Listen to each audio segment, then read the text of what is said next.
My mother-in-law mocked my weight, job, and looks at every dinner for 6 months and disguised it as teasing. So I started to respond with dead silence. When I first married Jake, I thought I'd hit the lottery with his family. His dad was this quiet guy who loved woodworking, his sister Amy was hilarious, and his mom Linda seemed like this warm, welcoming woman who kept saying how happy she was Jake found someone. The first few family dinners were great. I'd bring dessert, we'd all laugh about Jake's terrible cooking phase in college, and Linda would tell embarrassing stories about all her kids equally. It felt like I'd gained this whole bonus family. Then about 3 months after the wedding, something shifted. It started small at Sunday dinner when Linda looked at my plate and said, "Wow, someone's hungry today. Better slow down, or Jake won't be able to afford feeding you." Everyone laughed uncomfortably while I sat there confused because I'd taken the same amount as everyone else. Jake squeezed my hand under the table but didn't say anything. The next week, she commented on my dress, saying it was brave of me to wear something so tight when I was retaining water. I wasn't retaining anything. That was just my body. Amy changed the subject, but the damage was done. Every single dinner became Linda's personal roast session with me as the target. She'd joke about my job at the bank being so easy a trained monkey could do it. She'd laugh about how Jake must really love me to look past my cooking since she'd raised him with actual taste. When I got my hair cut, she said I was brave for choosing a style that made my face look rounder. The worst part was she'd always follow up with "Just kidding, honey. You know I love you," which made everyone else act like I was being sensitive if I looked upset. Jake would tell me later that's just how his mom showed affection, through teasing. But she never teased anyone else like that. Amy's weight gain was off limits. His dad's bald spot was never mentioned. Even Jake's recent work struggles were handled with kid gloves. But me? Fair game, apparently. For 6 months, I tried different approaches. I laughed along, which made her jokes get meaner. I tried joking back once, and she actually got tears in her eyes and said she couldn't believe I'd be so cruel when she was just being playful. Jake had to apologize to her for me. I tried talking to Jake about it seriously, but he said his mom had always been like this, and I should take it as a sign she was comfortable with me. The breaking point was my birthday dinner. Linda made this whole show of bringing out a cake, and then announced to everyone that she'd gotten the sugar-free kind since I'd been looking a little puffy lately, and birthdays aren't worth diabetes. Then she laughed about how at least I was young enough that my metabolism might still kick in eventually. His dad actually winced. Amy left the room. Jake just stared at his plate. That's when I decided I was done playing Linda's game. The next Sunday, Linda made her first joke about my promotion at work, saying at least they promoted my looks since they couldn't promote my brain. I just stared at her. No smile, no laugh, no response. Just dead eye contact. Then I turned to Amy and asked about her new apartment. Linda looked confused but jumped into the conversation. 5 minutes later, she tried again, joking about my parking job outside. Same thing, stare, silence, turn to someone else, start new conversation. It was like she didn't exist when she was being cruel. At first, she got louder, thinking I didn't hear her. Then she started repeating her jokes. Then she'd actually tap my shoulder and say, "Did you hear what I said?" I'd look at her blankly and then ask Jake's dad about his woodworking project. The whole family noticed immediately. Amy started jumping in faster to change subjects. Jake's dad began talking over Linda's jokes. Even Jake finally started seeing the pattern because the silence made it so obvious. Without my forced laughter or hurt reactions, Linda's jokes just hung there in the air, nasty and pointed and mean. She looked pathetic trying to get my attention for her punchlines. After 3 weeks of this, Linda pulled Jake aside and said I was being rude and ignoring her. Jake actually told her that she only seemed to notice when I didn't respond to her jokes and maybe she should think about that. She tried switching tactics, being extra sweet to me hoping I'd engage. But the second she made a mean joke, back to silence. The best part was Thanksgiving. Extended family was there and Linda tried her usual routine, making a joke about my family not being able to visit because they probably couldn't afford it. 20 relatives watched me stare at her in complete silence for 5 full seconds before I turned to Jake's cousin and asked about her new baby. Linda's sister actually whispered what the hell was that about. Linda's face went red, and I watched her try to recover while the whole table went quiet. Amy got up to help clear plates, and Linda's sister followed her into the kitchen. I heard them talking in low voices while I stayed at the table with everyone else. Jake reached over and squeezed my hand under the table, and for once it felt like he was on my side instead of trying to smooth things over. His dad cleared his throat and started asking Jake's cousin about her baby, and the conversation slowly started up again without Linda at the center of it. In the kitchen, Amy was loading plates into the dishwasher when Sienna closed the door behind them. Amy told me later that Sienna didn't waste time with small talk. She asked Amy straight out what was going on between Linda and me, why I'd given her sister that look, why the whole table had gotten so tense. Amy put down the plate she was holding and just started talking. She told Sienna everything. 6 months of jokes about my weight, my job, my appearance. How Linda never said anything mean about Amy or Jake or anyone else, just me. How she'd make these cutting comments and then laugh and say she was just teasing. How I'd tried everything to make it stop, laughing along, joking back, talking to Jake, but nothing worked until I started the silent treatment. Sienna's face got harder with every detail Amy shared. She asked why nobody had said anything to Linda, why the family just let it happen. Amy admitted she'd been uncomfortable but didn't know how to call out her own mother without causing a huge fight. Sienna shook her head and said that wasn't teasing, that was bullying, and she couldn't believe her sister had been treating her new daughter-in-law that way for months, while everyone just watched. Back at the table, Linda came back from wherever she'd gone to pull herself together. She sat down and didn't make any more jokes for the rest of dinner. She kept glancing at me like she was waiting for me to do something, say something, give her some kind of reaction she could work with. I just ate my pie and talked to Jake's cousin about baby sleep schedules. Every time Linda opened her mouth like she might try another joke, Sienna would look at her with this expression that made Linda close her mouth again. Other relatives started noticing something was off. Jake's uncle asked if everything was okay, and Linda said everything was fine in this tight voice that made it clear nothing was fine. Sienna rolled her eyes so obviously that Jake's aunt saw it and raised her eyebrows. Linda tried twice more before dessert was over. She made a comment about how I must work out a lot to eat so much pie, and I just stared at her while Sienna shook her head in disapproval. Then she laughed about how my car was parked crooked outside, and maybe I needed glasses, and I turned to Amy and asked about her new apartment while Sienna actually rolled her eyes where everyone could see. By the time people started leaving, half the extended family knew something weird was happening, but nobody knew exactly what. After everyone left, Caleb asked if I wanted to see his latest project in the garage. Jake started to come with us, but his dad said he wanted to show me something specific, just the two of us. We walked out to the garage and he turned on the light over his workbench. He had this beautiful cabinet he was building, all these careful joints and smooth wood. He ran his hand over it and didn't say anything for a minute. Then he told me he was sorry. He said he'd watched Linda make those jokes for months, and he'd sat there like a coward and let it happen. He said he kept telling himself it wasn't his business, that Linda was just being Linda, that I seemed to be handling it fine. But watching me give her the silent treatment at Thanksgiving made him realize how cruel she'd been.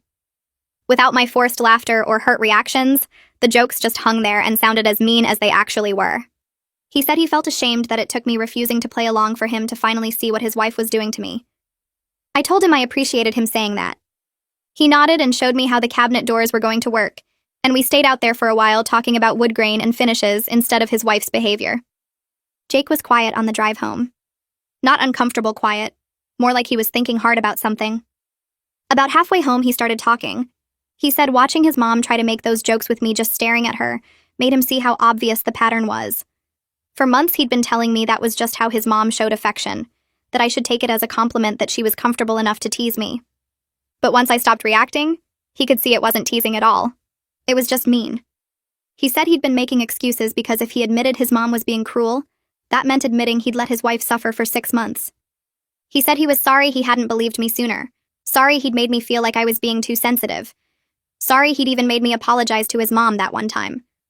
I didn't say much, just listened to him work through it out loud. He said from now on he wasn't going to let his mom make those jokes anymore, that he was done pretending it was just her way of showing love. The next Sunday dinner happened 4 days later. Linda was different from the minute we walked in. She was quiet, almost subdued. She hugged Jake and Amy normally, but when I came in, she just nodded at me. Dinner conversation was weird because Linda kept starting to say something and then stopping herself. Finally, she made a half-hearted joke about how I'd parked too close to the mailbox. I gave her the stare, held it for 3 seconds, then turned to Caleb and asked about the cabinet. Linda's face went red, but she didn't try again. The rest of dinner she stuck to safe topics like the weather and what everyone wanted for Christmas. Amy told me later that Sienna had called Linda during the week, and apparently it hadn't been a pleasant conversation. 2 weeks went by with Sunday dinners that felt almost normal. Linda would ask me polite questions about work, and I'd give polite answers. She'd comment on the food or the weather, and I'd agree. She never made a single joke about my appearance or my job or anything personal. It was like she'd been replaced by this careful version of herself who was scared to say the wrong thing. I didn't engage warmly with her, but I wasn't cold either. I just stayed alert, watching for any sign she was testing whether she could go back to the old pattern. Jake noticed too. He told me his mom had asked him if I was still mad at her, and he'd told her I probably just needed time to trust that she wasn't going to start making mean jokes again. The third Sunday in December came around, and I could tell Linda was getting tired of walking on eggshells. We were halfway through dinner when she said something about how my Christmas bonus must be nice, since my job was so easy compared to real careers. I stopped with my fork halfway to my mouth and just looked at her. 5 seconds of complete silence while everyone else froze. Then I turned to Amy and asked how her apartment search was going. Before Amy could answer, Jake jumped in. He said his job in consulting wasn't exactly curing cancer either, so maybe we could all stop acting like some jobs were more important than others. His voice was casual but firm, making it clear he wasn't asking. Linda's whole face turned red. Not embarrassed red, angry red. She opened her mouth like she was going to argue, but Amy immediately launched into this long story about apartments she'd been looking at. Caleb asked Jake about his recent project at work. I went back to eating while Linda sat there realizing her son had just shut her down in front of everyone. She looked at Jake like she couldn't believe he'd contradicted her, but he just kept talking to his dad about work like nothing had happened. The rest of dinner, Linda barely spoke. When we left, she didn't do her usual thing of walking us to the door with final comments. She just said goodbye from the kitchen. Christmas Eve came and Linda's whole extended family showed up. Linda was sweet as pie to me from the moment I walked in. She complimented my dress, asked about my holiday plans, wanted to know if I'd gotten all my shopping done. Every word sounded fake, like she was performing for an audience. She kept glancing at Sienna while she talked to me, making sure her sister saw how nice she was being. I answered her questions politely but didn't match her energy. When she asked if I wanted more wine, I said no thank you without smiling. When she said my earrings were pretty, I said thanks and turned to talk to someone else. She was trying so hard to show everyone that we were fine now, that she was a good mother-in-law, but I wasn't going to help her pretend. At the end of the night, Linda came over with her arms out for a hug. I let her hug me but kept my arms at my sides, just accepting it without hugging her back. She held on for an extra second like she was waiting for me to respond, and when I didn't, she pulled back with this tight smile. She said she hoped I had a wonderful Christmas, and I said you too in this flat voice that made it clear I wasn't buying the act. Jake took my hand and we headed out to the car.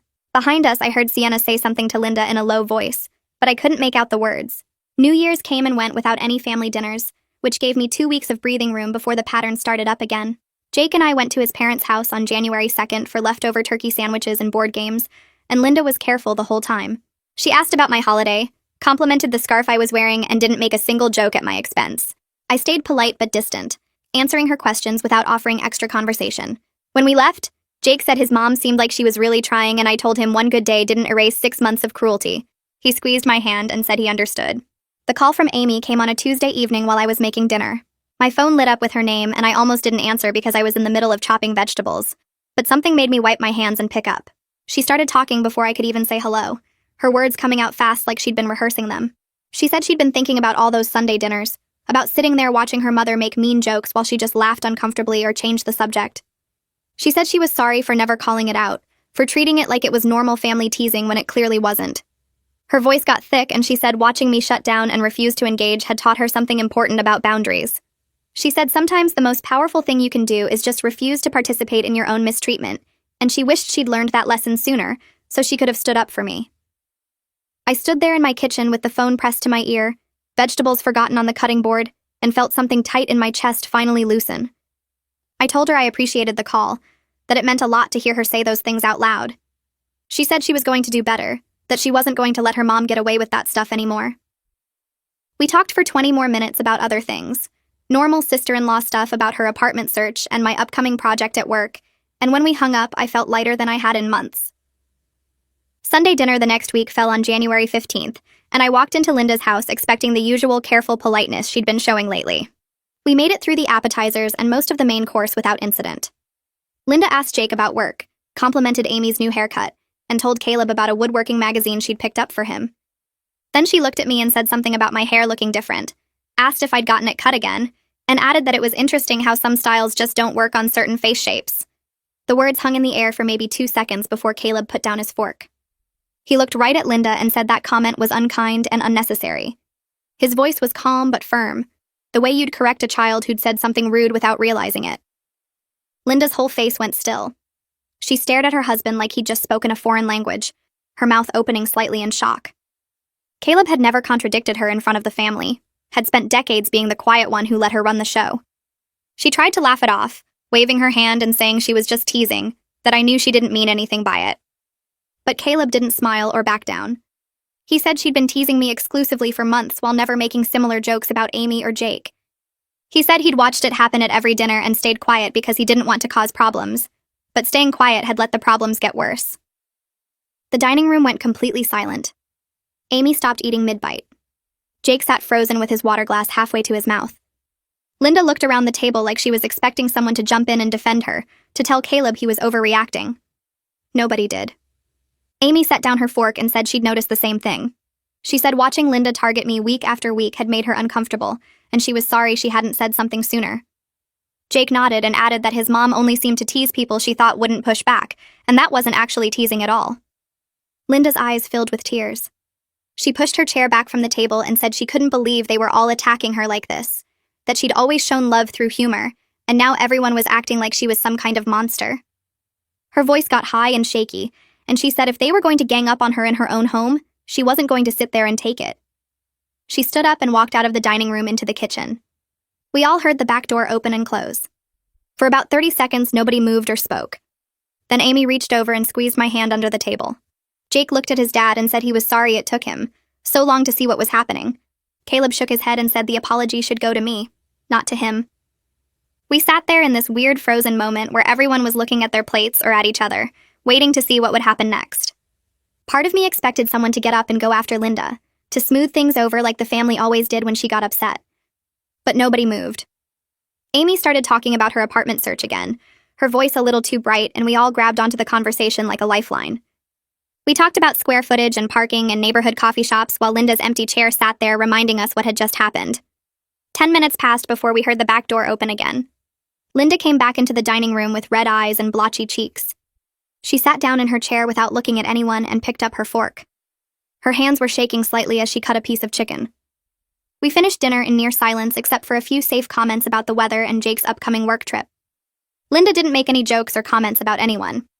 When Amy mentioned she was thinking about getting a dog, Linda just nodded instead of launching into a story or offering advice. When Caleb asked if anyone wanted coffee, Linda said no thank you in this small voice that didn't sound like her at all.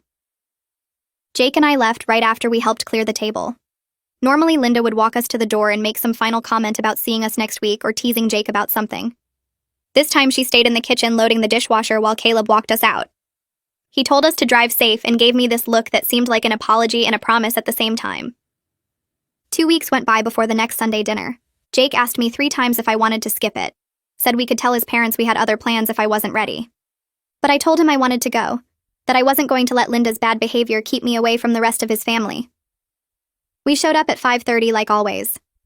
Linda opened the door and invited us in with this stiff smile that didn't reach her eyes.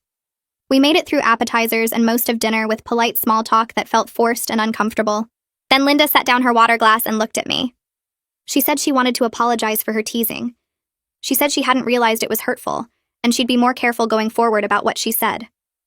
The words came out formal and rehearsed, like she'd practiced them in the mirror. She didn't say she was sorry for targeting me specifically, or for 6 months of cruel jokes disguised as humor. She didn't acknowledge that she'd made every family dinner miserable, or that she'd tried to play victim when her own family called her out. She just said she'd be more careful, like the problem was accidentally hurting my feelings instead of deliberately trying to make me feel small. I looked at her across the table and said thank you. Just those 2 words, flat and neutral. Then I nodded once and turned to Amy to ask about the apartment she'd finally decided on. Linda sat there clearly waiting for me to say more, to tell her it was okay, or that I forgave her, or that we could start fresh. I didn't give her any of that. I kept my face calm and my voice polite, but I didn't offer the reassurance she was fishing for. If she wanted to rebuild trust, she was going to have to do it through consistent changed behavior over time, not through one awkward apology that barely acknowledged what she'd actually done. The next few weeks fell into a new rhythm. We still went to Sunday dinners, but the whole dynamic had shifted. Linda was noticeably careful about what she said to me. She'd ask about my week at work without adding any commentary about how easy my job must be. She'd comment on my outfit without adding anything about my body. A few times she slipped back into old patterns, starting to make a borderline comment about my cooking or my appearance. But the second I gave her that silent stare, she'd catch herself and change direction mid-sentence. She'd turn the almost joke into a compliment, or just trail off and start talking about something else. Amy and Jake both noticed. Amy told me later that watching her mom scramble to course correct every time I gave her the look was actually kind of satisfying. Jake said his dad had mentioned that Linda complained about walking on eggshells around me now, Caleb had apparently told her that she'd created this situation by spending 6 months making cruel jokes, and now she had to live with the consequences of damaged trust.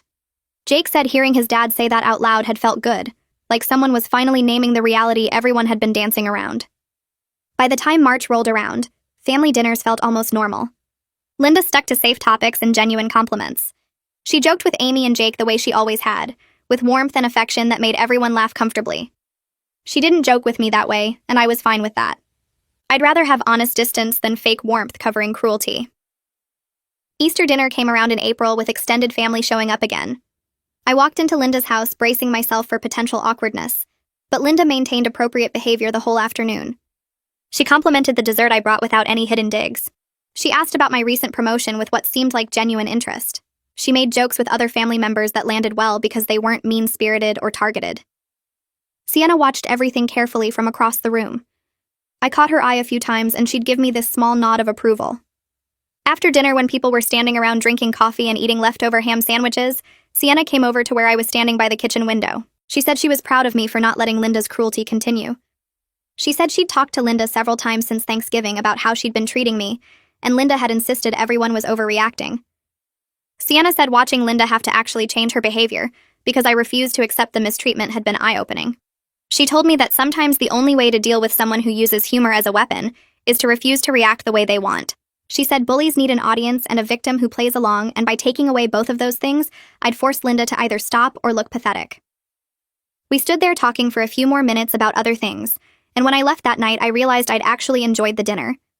Not because Linda and I were suddenly best friends, but because I'd spent the whole evening feeling safe instead of braced for attack. By late April, I started noticing something weird happening at Sunday dinners. I wasn't showing up with my shoulders already tight and my stomach in knots anymore. I'd walk into Linda's house and actually feel okay about being there. The constant bracing for impact had disappeared because there was nothing to brace for anymore. Linda stuck to safe topics and kept her distance, and honestly that felt better than all those months of fake warmth covering up mean jokes. She'd ask me to pass the salt without any commentary about my eating habits. She'd mention the weather without comparing it to my mood or appearance. Sometimes she'd compliment something generic like my shoes or my hair, but it felt stiff and forced, like she was reading from a script someone had given her. I didn't push for more than that. Caleb had become surprisingly talkative with me, asking about my work projects and actually listening to my answers. Amy and I had started texting during the week about random stuff, sending each other funny videos or complaining about our days. The family dinners had transformed into something I could actually enjoy instead of endure. The first Sunday in May, Caleb decided to have a barbecue in his backyard instead of the usual indoor dinner. The weather was finally warm enough that we could eat outside on the patio he'd built himself years ago. Linda brought out potato salad and coleslaw, while Caleb stood at the grill flipping burgers and hot dogs. Amy showed up late carrying a pan of what she called her famous baked beans, which she set down on the outdoor table with this proud smile. Linda looked at the beans and said something about how Amy must have used the family recipe, but added her own special touch of burning them just a little. Everyone laughed, including Amy, who shoved her mom's shoulder playfully and said at least she tried, unlike some people who just bought potato salad from the store. Linda gasped in fake offense and admitted she absolutely had bought it from the deli section. The whole exchange felt light and easy and genuinely funny. Nobody's feelings got hurt. Nobody looked uncomfortable. Amy wasn't the target of cruelty disguised as jokes. This was just normal family teasing, the kind where everyone was in on it and nobody walked away feeling smaller. Linda never joked with me like that, and I realized sitting there watching them that I was completely fine with it. I didn't need Linda to tease me warmly or include me in her playful banter with her kids. I needed her to leave me alone, and she was doing exactly that. Peace felt better than forced closeness ever could. Later that night, after Jake and I got home, I sat on our couch thinking about the past year. All those months of trying to convince Jake his mom was being cruel. All those dinners where I'd laughed along hoping it would stop. All those conversations where I'd tried to explain why her jokes hurt. None of it had worked. But the silent treatment had forced everyone to actually see what was happening without me having to say a single word. Linda's cruelty had become impossible to ignore once I stopped reacting to it. Her jokes just hung there in the air looking mean and petty when nobody laughed or made excuses for them. I'd spent so much energy trying to prove I was mistreated, trying to win arguments about Linda's intentions, trying to make people understand. Turns out I didn't need to do any of that. I just needed to stop participating in my own mistreatment. Sometimes the most powerful thing you can do is simply refuse to play along.